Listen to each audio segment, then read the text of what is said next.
നമസ്കാരം. പുതിയൊരു വീഡിയോയിലേക്ക് എല്ലാവർക്കും സ്വാഗതം. ഇന്ന് പറയാൻ പോകുന്നത് തുലാം രാശിഫലമാണ്. തുലാരാശിയിൽ ഏതൊക്കെ നക്ഷത്രങ്ങളാണ് എന്ന് വെച്ചാൽ ചിത്തിര അവസാന ഭാഗം, ചോതി വിശാഖം ആദ്യ ഭാഗം എന്നിവയാണ്. തുലാരാശിയിൽ ജനിച്ചവർ ഈശ്വരവിശ്വാസികളായിരിക്കും. ഇവർക്ക് സഹായികളും സുഹൃത്തുക്കളും ധാരാളം ഉണ്ടായിരിക്കുന്നതുമാണ്. ഏതൊരാവശ്യത്തിനും സുഹൃത്തുക്കൾ ഏതൊരു ഘട്ടത്തിലും ഇവരെ സഹായിക്കുന്നതുമാണ്. ഇവരിൽ ചിലർ പൊതുപ്രവർത്തനങ്ങളിൽ ഏർപ്പെടുന്നവരായിരിക്കും. പേരുകേട്ടവരെക്കാളും ഒരു മുൻപന്തിയിലായിരിക്കും ഇവരുടെ പ്രവർത്തനം. കാരണം ഇവരോടുള്ള സാമീപ്യം മറ്റുള്ളവർക്ക് ഉയർന്ന നിലയിലുള്ള ജീവിത ചുറ്റുപാടുകളായിരിക്കും. സ്വന്തമായിട്ട് അധ്വാനിച്ച് നല്ലൊരു നിലയിലെത്തുന്ന ഒരു വ്യക്തികളായിരിക്കും. എങ്കിലും ശത്രുദോഷങ്ങൾ കൂടിയവരുമാണ്.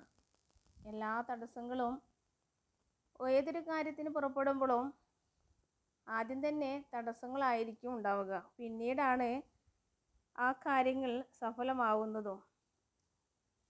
എങ്കിലും ഏതൊരു കാര്യത്തിനും പരാജയത്തിൽ നിന്ന് പിന്മാറാതെ വിജയം വരെ പരിശ്രമിക്കുന്ന ഒരു സ്വഭാവം ഉണ്ടായിരിക്കുന്നതുമാണ്.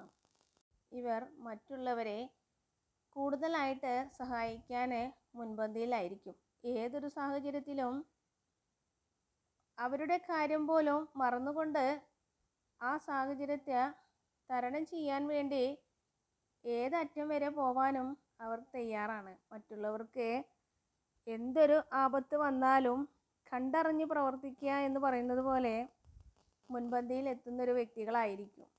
അത്തരത്തിലൊരു സ്വഭാവം ഉള്ളതിനാൽ ബഹുമാനം കൂടിയവരായിട്ടാണ് കാണുന്നത്. എല്ലാ സാഹചര്യത്തിലും മറ്റുള്ളവരെ സഹായിക്കുന്നത് കാരണം ഏതൊരു സാഹചര്യത്തിലും ഇവർ ഒരു മാതൃകയായിട്ടാണ് ഭവനത്തിലായാലും കുടുംബത്തിലായാലും മറ്റ് അന്യരായാലും ഈ വ്യക്തികളെ കുറിച്ച് പറയുന്നത്. ഇവരെ പോലെ ആവണം, അല്ലെങ്കിൽ ഈ വ്യക്തികളെ പോലെ ആവണം, എന്നാലേ സമൂഹത്തിലും നാട്ടിലും ഒരു നിലയും വിലയും ഉണ്ടാവുള്ളൂ എന്ന് പറയും. ഈ രാശിയിൽ ജനിച്ചവർക്ക് നേത്രരോഗം, ത്വക്ക് രോഗം, പ്രമേഹം, മൂത്രാശയ രോഗങ്ങളെ എന്നിവ വരാനുള്ള ഒരു സാധ്യത കാണുന്നു. എങ്കിലും ഭഗവാനെ സ്മരിച്ചുകൊണ്ട് പ്രാർത്ഥിക്കുക. ഭഗവാനോട് എല്ലാ ദീനങ്ങളും മാറ്റിത്തരണേ എന്ന് പ്രാർത്ഥിച്ചുകൊണ്ട് നമഃശിവായ ജപിച്ചുകൊള്ളൂ. തീർച്ചയായിട്ടും എല്ലാറ്റിനും ഒരു ഫലം കാണുന്നതുമാണ്. എല്ലാ സങ്കടങ്ങളും മാറ്റിത്തരുന്നതുമാണ്. നമഃശിവായ നമഃശിവായ എന്ന് കഴിയുന്നത്ര ജപിക്കൂ. എല്ലാം ശുഭമായി വരുന്നതുമാണ്. വെള്ളി, ശനി, ഞായർ ശുഭകരമാണ്.